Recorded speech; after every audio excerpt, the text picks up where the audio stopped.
Bismillahirrahmanirrahim. Assalamualaikum warahmatullahi wabarakatuh dan salam sejahtera. Sekalung penghargaan buat Tuan Pengerusi Majlis, barisan panel hakim yang arif lagi bijaksana, dif-dif kehormat yang dihormati, para guru, rakan-rakan peserta, seterusnya hadirin yang saya muliakan. Negarawan ulung Tun Abdul Razak Husin pernah menegaskan bahawa perpaduan ialah kekuatan utama negara. Bertepatan dengan semangat itu, Rukun Negara diisytiharkan pada tahun 1970 sebagai ideologi kebangsaan bagi menyatukan rakyat selepas negara melalui detik hitam perpecahan. Lebih 5 dekad telah berlalu. Namun persoalannya, adakah 5 prinsip itu sekadar menjadi lafaz di bibir atau benar-benar hidup dalam jiwa kita? Maka dengan penuh keyakinan saya berdiri di pentas ini untuk menegaskan bahawa penghayatan prinsip-prinsip rukun negara merupakan kunci utama bersama membina negara bangsa yang bersatu, berdaulat dan sejahtera.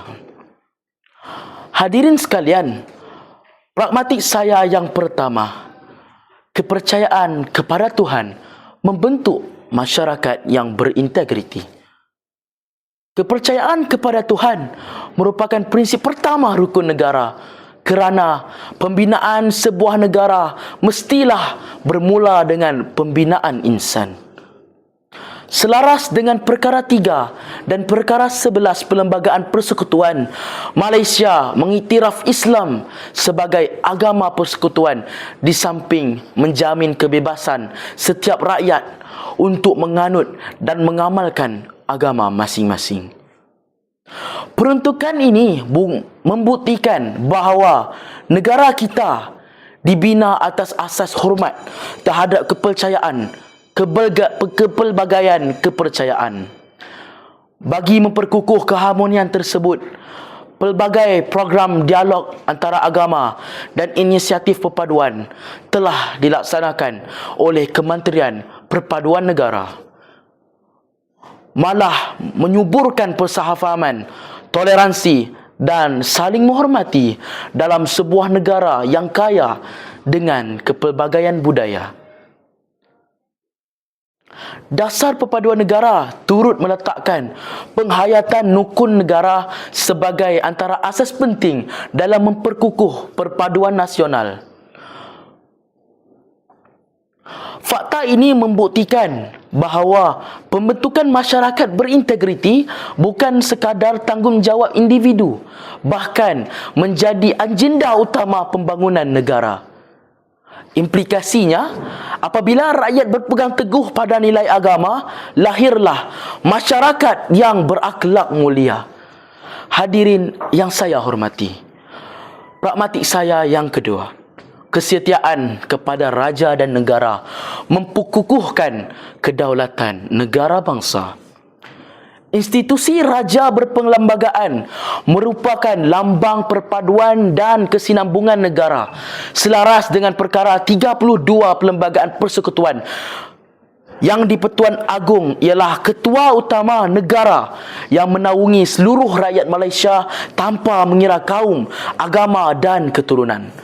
Oleh itu, kesetiaan kepada raja dan negara merupakan asas kepada kestabilan serta keharmonian negara. Semangat patriotisme dapat diterjemahkan melalui penghormatan kepada jalur gemilang, penghayatan lagu negaraku dan penyertaan dalam sambutan Hari Kebangsaan. Namun, dalam era digital hari ini, kesetiaan kepada negara turut diuji melalui penyebaran berita palsu, fitnah dan provokasi yang boleh memecah belahkan masyarakat.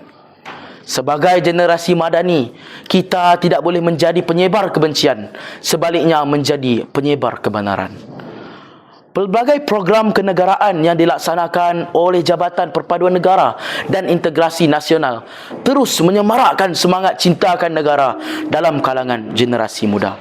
Program-program ini membuktikan bahawa patriotisme bukan sekadar semangat bermusim ketika bulan kemerdekaan, tetapi nilai yang perlu disemai sepanjang hayat.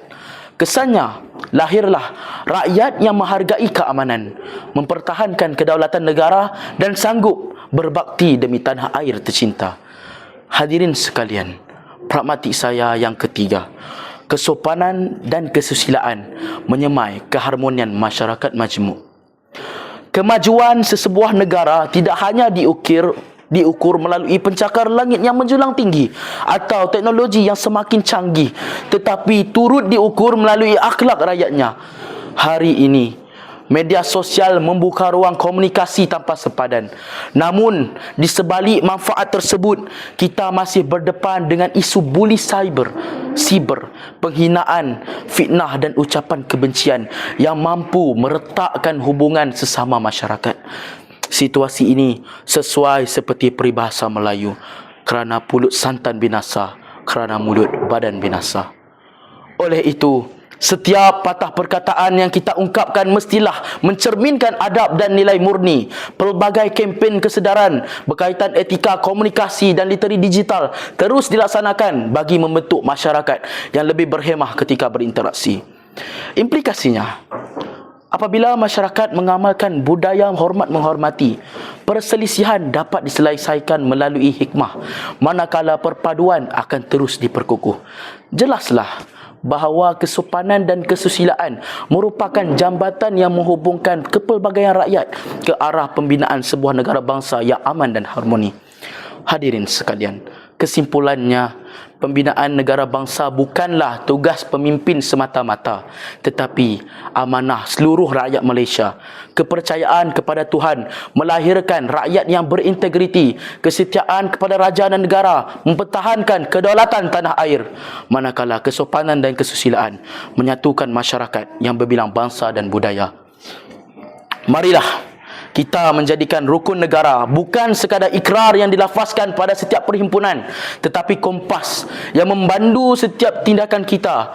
Andai prinsip-prinsip ini terus subur dalam jiwa rakyat, saya yakin Malaysia bukan sahaja akan dikenali sebagai sebuah negara yang maju, malah sebagai sebuah negara bangsa yang bersatu, berakhlak dan disegani dunia. Sekian, wabillahi taufik wa hidayah. Wassalamualaikum warahmatullahi wabarakatuh.